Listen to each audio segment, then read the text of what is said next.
Let's do some lightning Yeah, rounds and we'll get to the end of this. All right. What do you think is the most underrated leadership skill in the physician executive universe that we're talking about? I think empathy. I think empathy. Great. All right. Next one. Biggest misconception about physician executives. Yeah. That we've forgotten what it's like to be a physician. One word that comes to mind that describes the future of physician leadership. Looking out my window right now, it's bright. I think it's bright. I really do. Beautiful. All right. True, false. Most physicians are mentally prepared for leadership. True or false? Oh,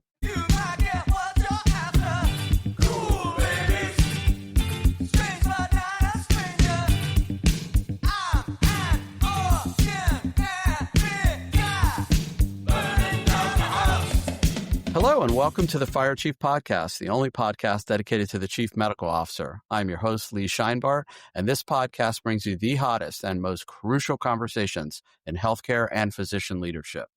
Today, we are going further into the hidden world of physician executives with our special guest, Dr. Leo Spector, CEO of OrthoCarolina, one of the nation's leading independent orthopedic practices with over 160 physicians across 40-plus locations in North and South Carolina.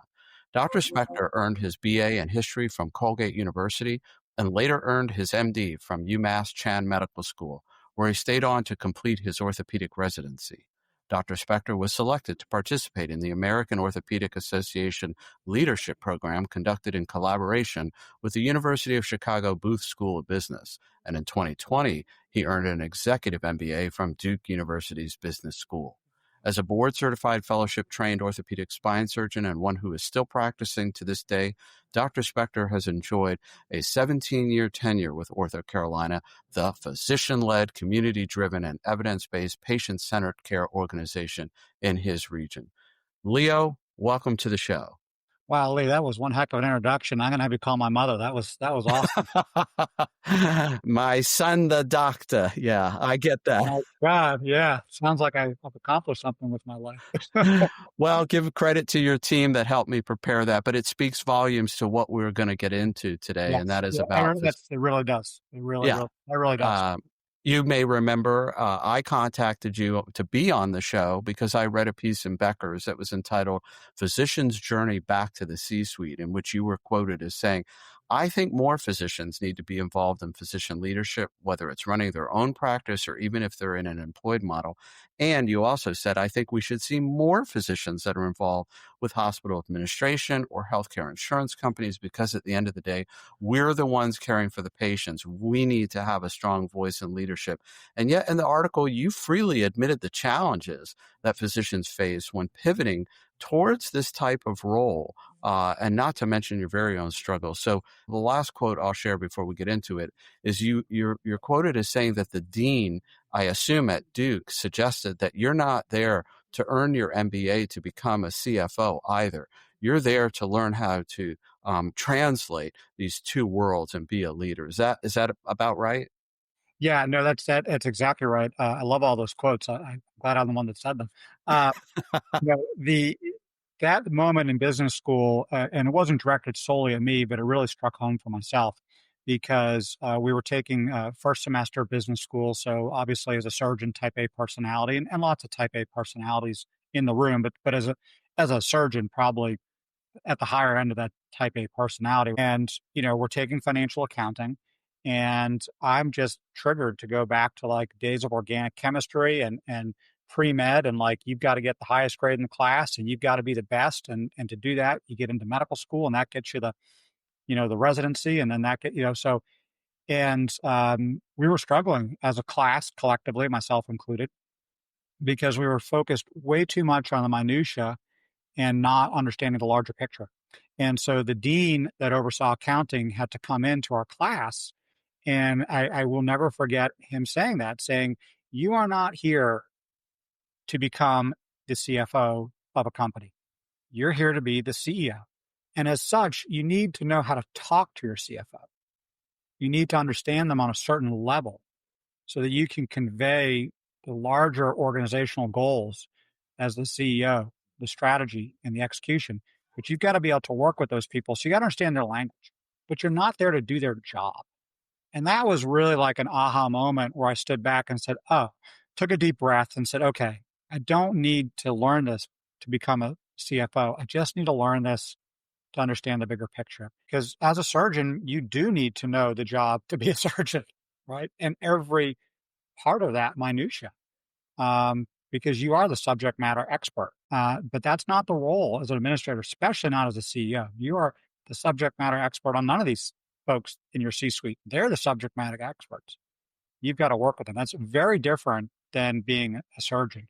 It would be like walking to the operating room with a multiple surgeons all having to do or multiple roles, the anesthesiologist, the surgeon, the scrub tech, and you walk in the room and you just orchestrate that team, right?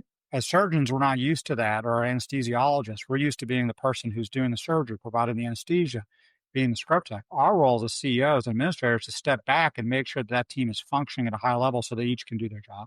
So yeah, that quote was very helpful. I'm glad it happened early because I was able to sit back and actually enjoy the MBA a little bit and not treat it like medical school. And it was great.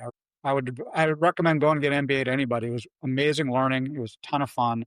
Yeah, I appreciate some of the filling in of the blanks because I could only read the article, and now you're bringing the story to life, and you articulate, at least how I'm hearing it, that the dean helped you begin to shift your mindset, and the analogy of walking into the OR, what our colleagues have over us that while we've been busy practicing, and they've been in these board meetings and these boardrooms, is that they know that none of them are the subject matter expert on the issue at hand, but they are experts in having a conversation and saving a life one meeting at a time. They know how to work together as a team, which is a skill of leadership. You have a team in the OR. The anesthesiologist has a team. The pre-op holding and PACU has a team. But putting all those teams into one giant organic team is really that mindset approach. And that takes a certain amount of experience that we don't exactly get. Does that resonate with you? Oh, tremendously. Yeah, no, we don't have that at all. I mean, what I tell folks that ask me about it is the skill you need to be a good leader and administrator, as you articulated, is to be able to be in that meeting not as a subject matter expert but have the subject matter experts around you and ask the good questions. Be curious, get that out there, be able to distill it, sum it up, and come up with a conclusion. And what I tell folks is, imagine if I walked into my OR one day and I said to everybody in the room, "What should we do today? How should we do surgery?" Right? I mean, I joke, but I think the nurse, my circulator nurse I've known forever would probably run to the administrator and be like, "We need to get somebody down here. Dr. Spector's lost his marbles." The surgeon would walk in and say, "This is the patient. This is the problem. This is the plan. We are going to execute," right? And it is very much command and control. We don't sit there and ask them, "How would you like to do this? How should we do this?" Now, we have developed a questioning attitude in the OR, which is a good one, which teaches in that command and control environment for the folks that are not at the top of that pyramid as a surgeon, when they see things that are concerning, for them to ask good questions, right? And that's a healthy environment. But the surgeon's not taught to ask questions. The surgeon is taught to come in and be the domain expert, and that is the exact opposite. And it's a hard transition because it's years of training, right? It's the 10,000-hour rule. We are highly trained to do that over and over and over again. And then to walk into a boardroom and realize you're not the subject matter expert. You're not there to solve all the problems. You're really there to learn from other folks and distill it. It's hard. Listen, I've only been on the job for a year and 3/4. I mean, it's still a struggle for me every day. And every day I think, how can I do it better? And I walk out of meetings like, man, I didn't get that right today. I was too surgeon solution oriented and not enough, we want to call it a coach or an orchestra, bringing people together orientated. So it's tough. That's another elegant analogy and personal story. The physician, and this is true in the cognitive disciplines where you're not orchestrating an OR or necessarily a procedure, but you are there to execute a task. I need a differential diagnosis in my brain. I need certain tests accomplished. I need to assemble this and create a result, whether it's in the mind or with the hands and the care of the patient. And so when you're in a meeting room with other executives, it isn't even clear sometimes that you are coming up with a result, but you are coming up with a plan to then have other people execute to those results that you're looking for: quality, safety, experience, engagement. Absolutely agree with what you just said.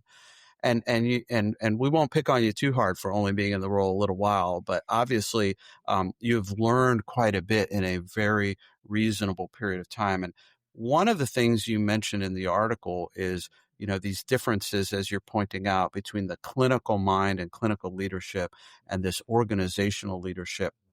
And some may have been harder to internalize than others, these differences. Can you point out a difference or two that you can relate to us? Yeah, I think one of them was learning how you measure success. As a surgeon, a lot of it is focused around very quantitative things, right? How many patients did I see today? How many surgeries did I perform? What was my patient satisfaction score? What was my patient reported outcome? They are very tangible. They are very quantitative. And as a surgeon, they're very immediate, right? I'm not even a primary care doctor. Like the primary care doctors, I think, have a little bit of advantage over a surgeon because they're used to taking care of things over a long period of time and having to influence the behavior of a human being to make those changes and be successful. As a surgeon, a lot of it resides within us. And so going from quantitative to qualitative, right? It's not about the number of meetings you have, it's not about the number of projects you have, right? It really is about how did that meeting go, right? And you may not know the answer to that for days, months, potentially years. And we are not trained for that as surgeons, where our minds are not geared for our dopamine receptors, like, what gets us going is it doesn't hit it. And so having to learn to remeasure what is success, what is self-worth, it's a lot because you've been trained a certain way. So that's a big change. Yeah, yeah, no, very insightful. Again, just like trying to get that great grade in organic chemistry, you accomplish and measure very quickly to yourself the number of patients, the number of procedures, and the score on a test. And you're right; it's not as immediately measurable in a quantitative way, and it is more qualitative. And to your further point, and when I teach the physician executives that I work with, we are generically physicians self-select to go into school. Sometimes the parents beat on real hard. You will become a doctor. But, hopefully the parent recognizes they have the right capability and capacity to do it. And so that we're wired exactly the way you describe. And if not, it gets hammered into us for good measure and hopefully in a better way than back in the day. But then we have to learn how to reevaluate and remeasure the things that we're facing. So I absolutely agree with you. Perhaps, and you mentioned something in the article that triggered something for me. Since we are trained in that command and control, what was there an episode or a moment where you had that surgeon physician default mindset and it really tripped you up? Maybe it was the first day, the first week, maybe it was last week, and you learned how to adjust. Any anecdotes on that? Yeah, no, it, it it's something that tripped me up even before I took the role. Something I was thinking of, and it continues to trip me up to this today. And I'm thinking, at the end of our time together, I have to go into a meeting at noon to lead our project list, and already thinking ahead of time about how that command and control is not going to work in that room. That's not my job in that room. But actually, in business school, they ask us to write in our leadership class about this type of thing on a personal level. And what I really talked about was how do I go from the physician mindset, because I'm in the OR once a week, I'm in clinic once a week, I'm acting like a physician, that's all my training, and then having to shift gears and walk into the boardroom. And so I wrote the paper really talking about how in surgery we have a checklist. We do a checklist before surgery. We talk about, we identify the patient, the diagnosis, the allergies. What are we going to do? Do we have all the right equipment? And so I really formulated the idea of having a checklist before you walk into the boardroom to kind of check yourself. What is the meeting about? Who's going to be in the room? What are the goals? What are we hoping to accomplish to really kind of reset the mind frame of maybe all we're going to do is just understand each other's point of view and just talk about and learn the issue more. There won't be a resolution. There won't be a solution. There won't be surgery performed. There won't even be a diagnosis, right? We're just going to gather the information. But as a surgeon, you walk into the room and you just think, as a surgeon, we just go right to the solution. We skip the problem. We just go right to the solution, right? We don't even take a history and physical. We're already cutting, we're cutting them open, right? And so having that kind of moment to kind of check yourself before you walk into that room, because to this day, it continues to trip me up. Yeah. I always tell my fellows that there's a difference between going fast, being a fast surgeon, and being an efficient surgeon. I tell them you don't want to be a fast surgeon because if you go too fast, you're going to make mistakes and ultimately it'll cost you more time, let alone the human cost. You want to be an efficient surgeon. And efficient means sometimes you move fast and sometimes you move slow. So that in the total sum of things. And so what I would notice is that meetings when I would come in and I would immediately know what the problem, I would immediately know the solution before I even heard the problem. And I would cut people off and say, okay, this is what we're going to do. And I'm like, man, I just saved everybody some time. This is great. And I'm proud of myself. I solved the problem. That's what I do. I'm a surgeon. We solve problems. And then only to find out that the meeting after the meeting just began. And then I've got to have another meeting that's going to take twice as long to undo all the damage that I caused by not taking a moment, hearing, listening, digesting. I fight that urge every day because Yeah. I'm a Yeah. I mean, what I know. that that cadence and culture is so critically important. And again, we're taught to execute a task and there's a timeline. And to your point, if your skills and your judgment is you can move fast or slow depend. But when you walk into a meeting, there's a culture, especially before on the first day that you have this new title. And you better be respectful of that culture, which is we're going to talk and we're going to put everything out on the table. And if you come in with, Dr. Spector has the answer. People will, and this is not just you. I talk to people all over. You talk to people all over. This is just one of the things we struggle with of developing that pacing, that cadence, and respect the culture by which you will gain credibility and earn their trust, which will go much, much farther down the road than just walking in and snapping out the answer, right?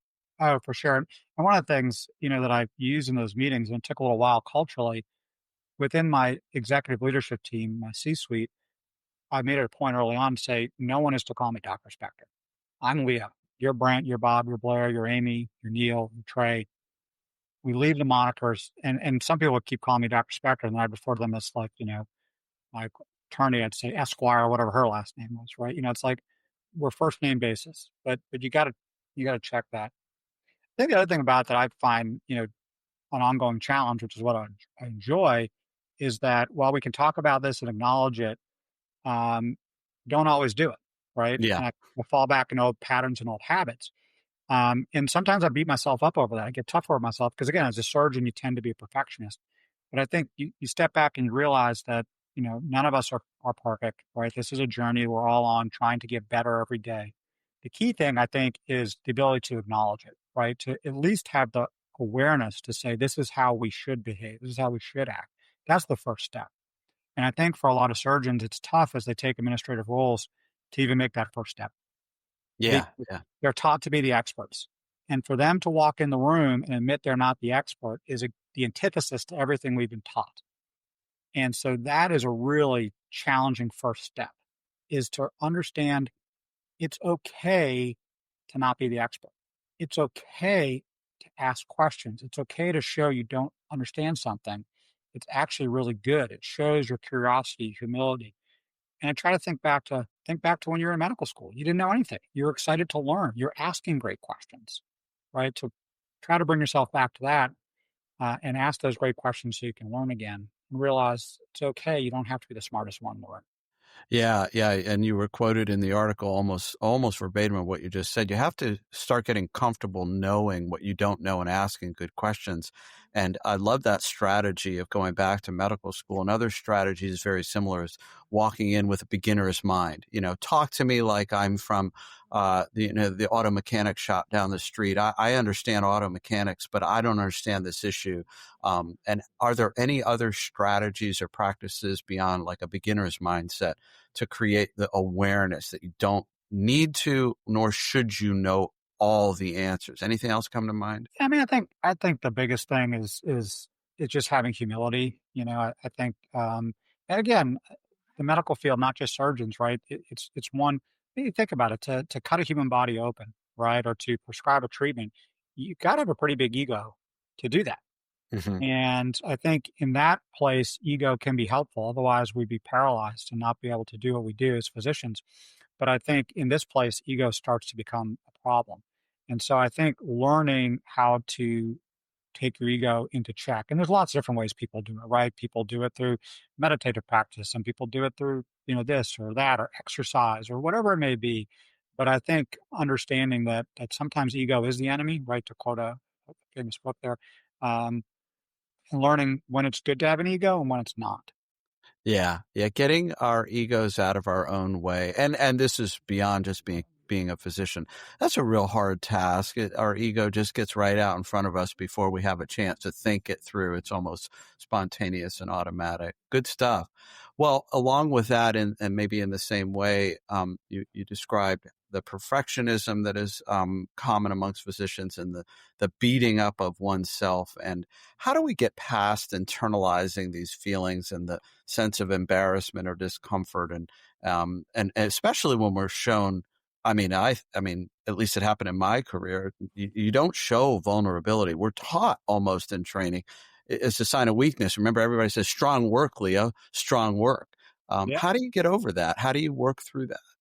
Yeah. Well, I think you're absolutely, you and I think Lee are probably similar generations that went through medical training. And I would say that training back then, definitely was not akin to getting past that, right? I think the training today, as I'm observing it in the residents that I work with and the fellows, I think that training is changing. There is an acknowledgement and recognition that the way we were trained before perhaps was not the best way, and the generation before that was even worse. So I am hopeful that is going to change, but the bulk of physicians that are in their mid career or kind of just getting past that, those that would be in leadership roles because they've come that far, probably are the folks that like you and I were trained that way. And so, for me, I think it's that understanding that it's okay to be transparent. It's okay to show some humility.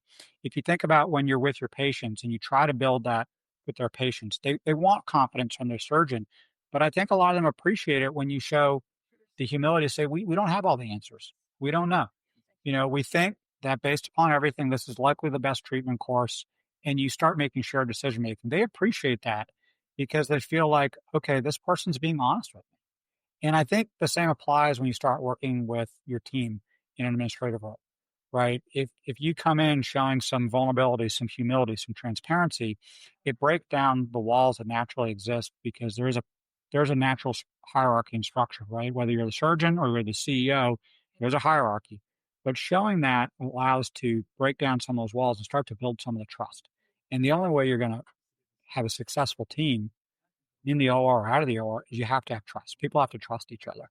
They've got to feel like they can have those candid and can those conversations, right? So you think back to now the OR, the questioning attitude concept. Well, that's not going to occur if the team is so fearful still that the surgeon is going to yell at them. But if you build that trust and you show that willingness to listen, then they will speak up and they'll save you, right? Yeah, Because yeah, they'll see something you might have missed and they'll be willing to speak up and say, "Hey, Dr. Spector," and you'll be like, "Oh my God, thank you." It's the same thing I think goes with the team. So if you're not willing to show that, and so start learning that that's actually a strength and not a weakness, because you and I were taught that that's a weakness. Can't show it. You got to be strong work. And I stayed up 36 straight hours and took care of patients, and we know now that that's not good, right? And so learning is okay. It's not only is it okay to ask for help, it's really good to ask for help. yeah, Um, yeah. but I, it takes some retraining. I'm working with a group, and the enterprise chief medical officer is a big hospital system. He taught me something that was very helpful. Is he looks for people when he hires them that they're willing to describe their mistakes, and they have a culture of we want you to share your mistakes, and we will be open with you and work through them.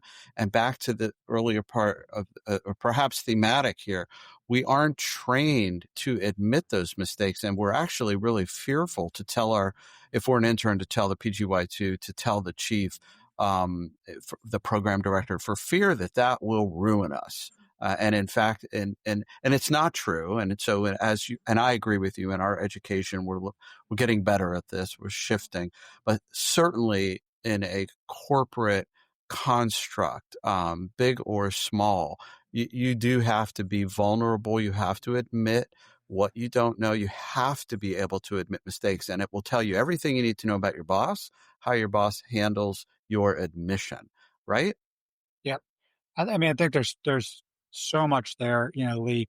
One thing I think about is myself. I was a history major in college. I wasn't your typical pre med, and I loved history because again, what you can learn from it, right? And so when you talk about mistakes, to me, a mistake it's in the past. That's history. But why do we study history? To learn from it so we don't repeat ourselves, right? And so if we're not going to talk openly about our mistakes, we're not going to learn from them. And now we've not only harmed that one patient where we made a mistake, we've harmed the hundreds of others because we didn't learn from that mistake or we didn't teach others our mistake, right? And so my late grandfather, my father's father was a surgeon as well. And I'll misquote it, but he used to carry around a little card in his wallet that my father shared with me, basically saying as surgeons, we are forever indebted to our patients for allowing us to experiment on them and learn, right? And shame on us if we don't do that, right? If we just experiment, that's shameful. If we learn, right, because we're learning from the mistakes and then we teach others, then we're moving things forward, right? We're progressing. And so the same thing applies when you're working with your team, right? Is you have to have the openness to say, mistake. I've made so many mistakes over the past, 18 months. I think where I am been strong is a willingness to say, I made a mistake. Let's talk about it. Let's learn about it. Openness to try to then fix it and move forward. And most importantly, what I try to tell the team is I'm not upset that we made a mistake. I'll only be upset if we didn't learn from it and repeat the mistake. Let's make new mistakes because we're going to make new mistakes. I'm going to make new mistakes. But let's stop repeating the same mistakes because then, shame on us. Then we're not a learning or growing organization. Yeah, yeah. Your organization is very lucky to have someone like you. I believe that creates strength in organizations, and it gets rid of the dysfunctions, and you have a much stronger group around you and your teams and everywhere, which supports the value that your organization brings to your community. So one last question. If we have time, we'll do some lightning rounds here. And I realize that this, you've not been in this particular role, but you've been in leadership for a long time. You think there's some kind of mental tipping point where you sort of begin to shift and you are thinking, and now you're going home or it's a Saturday or Sunday and you don't have any obligations at work and you're thinking less like a surgeon, less like a doctor and more like an executive. And more importantly, can you recognize what helps catalyze that so that our listeners can begin to perhaps put that into practice somehow? Yeah, no, it's a great question. And I think it goes back to what we were talking about earlier with this whole quantity versus quality. And I really think for me, the tipping point, and I'm probably, I think I've at least passed this tipping point, is, you stop counting the number of surgeries that you've performed and you really start measuring the bigger impact you're having on, for us, for organization, creating patient access, putting into place more value-based programs that are helping to improve quality and lower the cost of care. And so that for me is at night, I'm not thinking about how many surgeries did I sign up today, how many cases I perform. I'm thinking about those bigger picture things. So I think you've really shifted when impact starts to matter more than volume. I really think that tends to be when that shift occurs. And I feel like I'm kind of at that tipping point and starting to tip over. I love that. You're giving me flashbacks of, and I can't speak to your surgical colleagues in your surgical world, but if I took a couple days off in a long weekend, Monday clinic would be impossible. And I would be thinking sometime late Saturday into Sunday about how big that list was going to be on Monday morning and actually start diving in and prepping and getting ready for who was in the hospital, who was in clinic. And then at some point, yeah, when you're no longer doing that or doing less of it, you begin to take an appreciative view. And it's been a long several months on a big project or a big initiative. And you get this endorphin lift of appreciation. And I think you have articulated a very nice way of understanding when you've begun to shift, when you're not counting all the widgets all the time, but you're appreciating what happens out there. All right, go ahead. I was gonna say it's a healthier way of being. Like you think about it, right? It's fun to eat candy, right? It gives you a quick hit, but you don't feel good about it. eating a healthy diet, it takes effort, it takes work, but there's long-term benefit, right? And so I think you can equate it to those kind of things. Yeah. All right, let's do some lightning Yeah, rounds, and go we'll for get it. to the end of this. All right. What do you think is the most underrated leadership skill in the physician executive universe that we're talking about? Yeah, I think empathy. I think empathy. I think it's getting a little bit less underappreciated, but I think learning to be empathetic. Great. All right, next one. Biggest misconception about physician executives. What we're in that box. What's the wrong? Yeah. That we've forgotten what it's like to be a physician. All my colleagues say, "Oh, you're not. You're just you become a C-suite. You're an admin. You're at our headquarters are at Park Road. You're a Park Road person." I'm like, I am a doctor. I care for patients. And even if I wasn't, like you never lose that. You never lose. Yeah. That is a hard thing to hear, and I am sure when I was young and stupid, I said it, and then when I heard it on the other side, I'm like, "Yeah, I hear you. I don't agree with you, but I hear you." Yeah. One word that comes to mind that describes the future of physician leadership, or two words if it must. Um, I'm just looking out my window right now. It's bright. I think it's bright. I really do. I think you're seeing physicians get more engaged. I think we're realizing, understanding that we have to be engaged. We've got to take back our profession, not just for ourselves, but really for our patients first and foremost. And if we do that, then we will benefit as well. So I think it's bright. Beautiful. All right. True, false. Most physicians are mentally prepared for leadership. True or false? Oh, prepared, I'll say false. Capable, I'll say true. We've got the mental capability, but I do think we do need to recognize that it takes preparation, and that was a part of the reason that I chose. And I don't think you have to, but I chose to go get an MBA because I said, for me at least, the way I prepare is through education. And so I said, if I'm going to take on this role, I've got to go prepare. I've got the mental capability. We're surgeons, we're physicians, we're incredibly bright human beings, but we've got to get the preparation for it. And so you don't need to get an MBA. There's lots of ways to do it. But I don't think we're prepared. And I think that's part of the falsehood that occurs is we assume, oh, doctor, smart, brilliant, stick them in a boardroom. But they're not prepared for that. And that does us as physicians a disservice. And it almost reinforces what the admin thinks about us, that we shouldn't be there. So instead, take these bright people, prepare them, train them, and then put them in the boardroom and watch. Yeah. So we get it from both sides. Admins put us in a box because they don't want us in the room, and our colleagues get mad at us when we go into that room. So I don't know what to do. Can't win. You can't win. Yeah, I agree. We have the capability and the capacity, and not every physician needs to go on and become a leader like we are talking about. But if you do, then have the same intentionality as you did when achieving the right stuff to get through the pre-med curriculum, medical school, and so on, and do it with intentionality. Do not just walk into the boardroom as Dr. Jones, know it all, be it all, do it all. It's much more, it's more complex than that. So, yeah. Yes. Well, Leo, thank you so much for being on the show, and thank you for everything you do for your communities in the Carolinas and to promote the role of physician leaders in healthcare. I think we both agree that we need more physician leadership development and intentionality in healthcare today. I'm curious, do you have any last thoughts or words before I wrap it up with everybody? I mean, I agree with everything you said, Lee, and really thank you for what you're doing. Thank you for having me on the show. I love the last word you used, intentionality. I think we need to be intentional about what we do. We were very intentional when we decided to go to medical school and be physicians. We were intentional about the path that we took to get there and to care for our patients. We need to take that same intentionality into our leadership roles. Love it. Well, ladies and gentlemen, you have been listening to the Fire Chief Podcast, the only podcast dedicated to the Chief Medical Officer.